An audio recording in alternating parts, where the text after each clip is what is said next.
Tyreek keys to victory. 1, get Tyreek the ball. 2, get Tyreek the ball. 3, I'm not even gonna say that. I just run fast, man. Even if they double me, I just run fast still. Because if they double me and I'm running fast, that's gonna clear somebody else up. Tyreek Hill as fast as they come in the National Football League, and that's a simple key to victory. Get the ball to the fastest guy on the field, not Scotty Miller, Tyreek Hill. And I still marvel at the highlights from the AFC Championship when you see NFL caliber defensive backs get twisted around by that speed, that burst, and that suddenness of Tyreek Hill. To be that much better at that level is incredible, Charean. The best catch I think he made was the one that didn't count. I can't remember what that game was. I think it was a Monday night game, right, or a Sunday night game where he made the catch on his hip and they didn't know to review it. He didn't even know he caught the ball. But some of the catches he makes are just amazing. It's not just the speed, but the catches he makes are outstanding, and he ranks right up there. I can't imagine trying to stop him and Travis Kelce both. It's an impossible task. Well, and the Bills were able to stop neither. That's the problem. You could ideally take away one.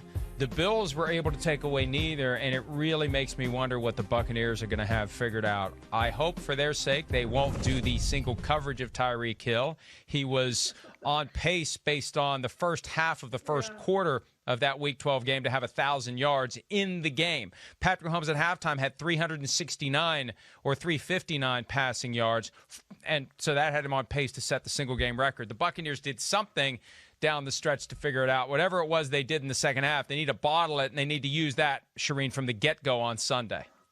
Absolutely. And like we talked about, Mike, it's going to help if you have your safeties in there, your starting safeties, and Jordan Whitehead made such big plays in that NFC Championship game before he left. They really need those guys to step up. But that defense has got to play better. They've got to get pressure on Patrick Mahomes. Whether they sack him or not is a different thing, but at least pressure him a little bit and do it without blitzing, because we know how good Patrick Mahomes is against the blitz, Mike.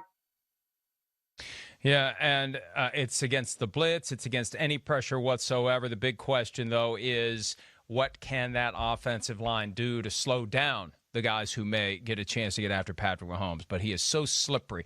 And something Von Miller told us last year, something Robert Saleh told us last week, that ability to just backpedal.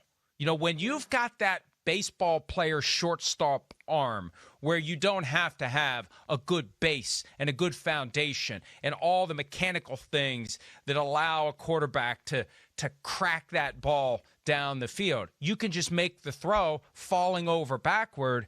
That makes you even more dangerous when you're trying to elude the rush, because you can take those steps backward. You can fade backward and still make that incredible throw with just your arm. And that's where we might see the toe being better this week, Mike, having gone 3 weeks now with the chance for it to recover.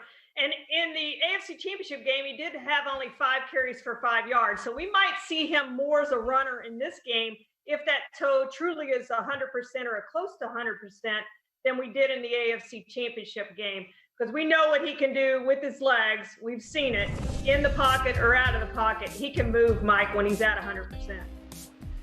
And, the one memory that sticks out for me this season, the game against the Dolphins, when he got sacked for a 30-yard loss, was the one rare occasion when he always seems to know how it all fits together, right? And he knows how he can get away, and he knows how much time he has. And then he told me after the game he just took kind of a weird step at the wrong time, and he thought he was clear, and the next thing he knows, he's down on the ground. That does not happen very often with Patrick Mahomes. Last year, the 49ers did sack him 4 times in the Super Bowl, but when it counted, when he had to buy time with his feet to let Tyreek Hill get open 40 yards down the field for that play, that was the moment when we were like, uh-oh. The 49ers, despite a 10-point lead and 7 minutes left, are in trouble. He just finds a way in those moments. Tom Brady tends to find a way in certain games. For Mahomes, it just can happen at any time. It's like you're searching in the dark for that light switch, and all of a sudden, when you almost are completely out of hope, he finds it, and it's like it was never off. Yeah, and he could take a big sack, Mike, and the next thing you know, it's 3rd and long or 2nd long or whatever it is, and they managed to gain the first down somehow, some way. So it doesn't even matter. But I do think the Bucs have to do a better job of getting after him than they did in that first meeting in Week 12. You mentioned the 49ers had the 4 sacks in the Super Bowl last year. The Bucs had 2 sacks in that Week 12 game. Shaq Barrett had 1 and Jason Pierre-Paul had 1. I think Shaq Barrett and Jason Pierre-Paul may be the biggest keys in this game. They've got to do more to get pressure without the Bucs having to blitz and really forcing Patrick Mahomes to make some quick throws so Tyreek Hill doesn't have time perhaps to get behind him. As we get closer to the game, I have a dilemma, and I want your advice on something. And yes, this is my way of bragging that the blind squirrel is chewing on an acorn. I picked the Buccaneers to win the Super Bowl before the season. Now, I picked them to beat the Patriots. I didn't pick them to beat the Chiefs. Can I now bail on the Buccaneers and pick the Chiefs? Is that, as a matter of game-picking etiquette, would that be appropriate at this juncture? Yeah, I think since the whole season has passed, I think you get a pass on that, and you would be allowed to pick the Chiefs at this time. I picked the Bucs to get there and lose to the Ravens, so I'm still okay with the Bucs if they lose. At least I can say I got the Bucs there, and I picked them to lose in the Super Bowl before the year started. So that's pretty good when you go 1-2. But yeah, I think you're allowed, Mike, in that instance to make a change on your pick. Okay, so if I do pick the Chiefs to win the Super Bowl and the Tampa Bay Buccaneers win, I can still say I picked the Buccaneers to win the Super Bowl before the season began. Hi, I'm Mike Tirico, and thanks for watching. Make sure to hit subscribe for the latest news and highlights from NBC Sports.